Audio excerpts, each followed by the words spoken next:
दोस्तों, आज हम आपको एक गरीब किसान, एक शेर और लालची सुनार का वाकया सुनाने वाले हैं। किसान के साथ शेर ने क्या किया और उस लालची सुनार का अंजाम क्या हुआ, आइए सुनते हैं। दोस्तों, पुराने जमाने में शहर से कोसों दूर एक गांव में सैलाब आ गया।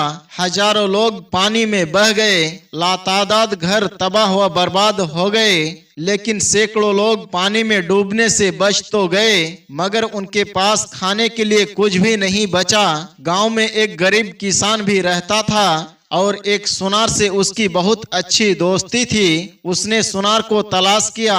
इत्तिफाक से उसका घर और उसके घर वाले सही सलामत थे। किसान जब अपनी बीबी के साथ अपने दोस्त सुनार के पास पहुंचा तो वो भी अपनी परेशानी बयान करने लगा कि भाई, मेरा घर तो सैलाब से बच गया, मगर दुकान सैलाब से बर्बाद हो गई और तमाम माल और जेवरात भी सैलाब से बह गए। किसान ने सुनार से कहा, फिर क्या किया जाए? मेरा ख्याल है हम शहर चलते हैं, वहां जाकर जरूर कोई ना कोई मजदूरी या नौकरी मिल जाएगी। अल्लाह मालिक है, यहाँ तो कोई हमारे मदद के लिए भी नहीं आएगा। बादशाह को क्या पता हम पर कैसी मुसीबत आकर गुजर गई है। आखिर दोनों ने जरूरत का कुछ सामान साथ लिया और शहर की तरफ चल पड़े। चलते चलते आखिर खाने पीने का सामान भी खत्म हो गया।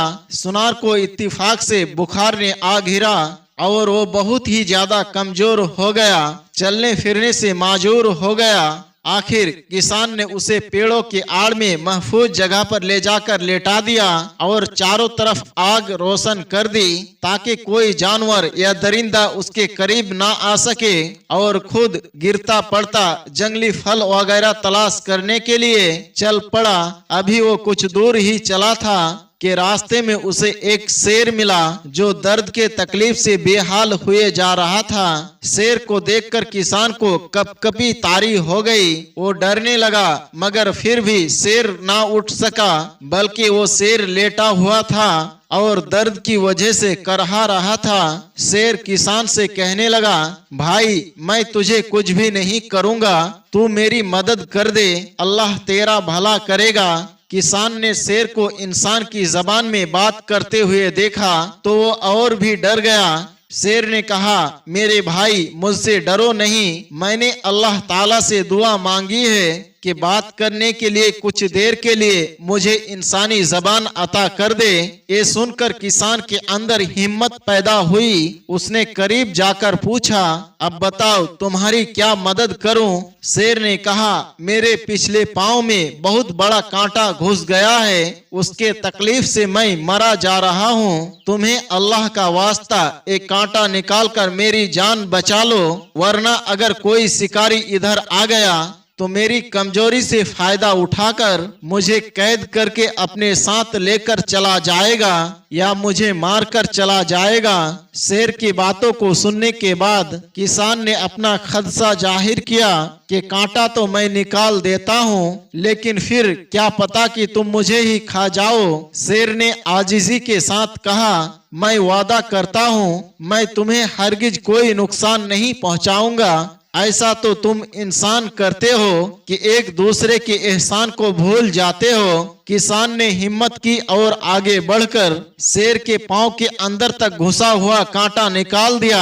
वो बहुत बड़ा सा कांटा था। किसान ने जख्म को साफ करके उसके ऊपर रुमाल से पट्टी बांध दी। शेर ने शुक्रिया अदा करते हुए कहा, ए नेक इंसान, तेरी इस नेकी का मैं तुझे क्या बदला दूं? किसान ने शेर से कहा, ए शेर भाई, मेरा एक और भी जाती है जो कुछ दूर जंगल में बीमार पड़ा है। कमजोरी की वजह से उसको चला भी नहीं जा रहा है। पहले मुझे कुछ खाने के लिए जंगली फल वगैरह या दरख्त बता दो तो बड़ी मेहरबानी होगी। शेर ने कहा, ए नेक इंसान, तुम्हारा दोस्त भी मेरा दोस्त है। सुनो, अभी कुछ दिनों पहले दो शिकारी इस जंगल में मेरा शिकार करने के लिए आए थे। मैंने मौका पाकर उन दोनों पर हमला कर दिया और उन्हें हलाक कर दिया। उनके साथ खाने पीने का सामान भी था, वो महफूज है। आओ पहले चलकर वो सामान उठा लो और मैं तुम्हें एक ऐसी नायाब जड़ी बूटी का पौधा दिखाऊंगा कि चाहे कैसा भी बीमार हो उसकी पत्तियां पीस कर मरीज को पिला दो, इंशाअल्लाह 1-2 दिन में बिल्कुल तंदुरुस्त हो जाएगा, उसका बुखार भी उतर जाएगा। हम जानवर भी बीमार हो जाते हैं तो अक्सर यही जड़ी बूटी तलाश करके इसको खा लेते हैं। फिर शेर ने एक दरख्त के नीचे खाने पीने के सामान जहां पर थे वहां पर ले जाकर कहा, ए नेक आदमी, ये सामान उठा ले। किसान खाने पीने का सामान कपड़े में बांधकर अपने कंधे पर उठाकर शेर के साथ चलने लगा। कुछ दूर जाकर शेर ने छोटे छोटे पौधों को अपने पंजों से इशारा करते हुए किसान से कहा, ये है वो पौधा जो हर बीमारी में अल्लाह के हुक्म से शिफा दे देता है। उस गरीब किसान ने जल्दी जल्दी कुछ पौधे तोड़कर अपने साथ रख लिए। शेर ने मशवरा दिया, ये बूटी तुम अपने दोस्त को किसी पत्थर से कुचलकर पानी से खिला देना, इंशाअल्लाह वो कुछ ही देर में तंदुरुस्त हो जाएगा। किसान ने शेर का शुक्रिया अदा करते हुए कहा, ए अच्छे शेर, तेरा बहुत बहुत शुक्रिया। अब मुझे इजाजत चाहिए, अब मुझे इजाजत चाहिए, मेरा दोस्त मेरा इंतजार कर रहा होगा। शेर ने कहा, ए भाई, इतनी जल्दी ना कर, मुझे कुछ और भी खिदमत करने का मौका दे। काफी दिनों पहले एक शहजादा जंगल में अपने साथियों के साथ शिकार खेलने के लिए आया था, मगर चीते ने उन पर हमला करके उसको हलाक कर दिया। शहजादा और उसके साथी मारे गए, मगर शहजादे के गले में मोतियों का हार था, और वो एक हार नहीं था बल्कि हीरे मोतियों के बहुत सारे हार थे। शेर किसान को गार के अंदर ले गया और पंजे मारकर एक जगह घास में छुपे हुए हार किसान को दिखाते हुए कहने लगा, इसे तुम ले जाओ और जो चाहे कर लेना, मगर अच्छा होगा बादशाह को तुम ये हार दे दो, वो तुमसे खुश होकर तुम्हें और ज्यादा इनाम देगा। किसान ने शेर का शुक्रिया अदा किया। शेर ने कहा, जाओ, अल्लाह हाफिज, हमेशा नेक रहना और नेकी करते रहना। अल्लाह ताला ने मुझे तुम्हारी मदद के लिए भेजा है, क्योंकि तुमने मेरी मदद की थी। किसान शेर से रुखसत होकर अपने ठिकाने पर आ गया। सुनार को उठाकर उसे जड़ी बूटी कुचलकर उस किसान ने उसे पिला दी। कुछ ही देर में सुनार का बुखार खत्म हो गया और वो भला तंदुरुस्त हो गया। किसान ने जब उसे तमाम हालात बताए और शहजादे के कीमती हार दिखाए तो सुनार के दिल में लालच पैदा हो गया और वो जवाहरात चुराने की तरकीबें करने लगा। खाने पीने का जखीरा मिल चुका था, लिहाजा दोनों फिर से शहर की तरफ चल पड़े। रास्ते में आता हुआ काफिला उनको मिल चुका, वो भी काफिले में शामिल होकर उनके साथ चलने लगे। शहर के पास एक मुसाफिर खाने में दोनों ठहर गए। सुनार के दिल में लालच थी, उसने नेकी क्या करनी थी। वो चाह रहा था कि वो हीरे मोती का हार चुराकर वहां से वो अपने दोस्त को छोड़कर भाग जाए, और उसको मौका मिल ही गया। जैसे ही उसे मौका मिला वो जवाहरात चुराकर वहां से भाग निकला और वापस अपने घर आ गया और किसान की बीवी से झूठ बोल दिया कि किसान को एक शेर ने पंजे मारकर खत्म कर दिया और वो जिंदा नहीं बचा। मैं तो बड़ी मुश्किल से अपनी जान बचाकर यहाँ आया हूँ। अब इधर किसान ने जब अपने दोस्त को नहीं देखा तो बहुत परेशान हुआ। वो जो मोती का हार उसके पास था वो भी उसके पास मौजूद नहीं था। वो समझ गया कि वो सुनार हीरे जवाहरात चुराकर वहां से भाग चुका है। इधर बादशाह की बीबी बेटे के गम में बीमार होकर मौत और जिंदगी की कसमकस में मुब्तला थी।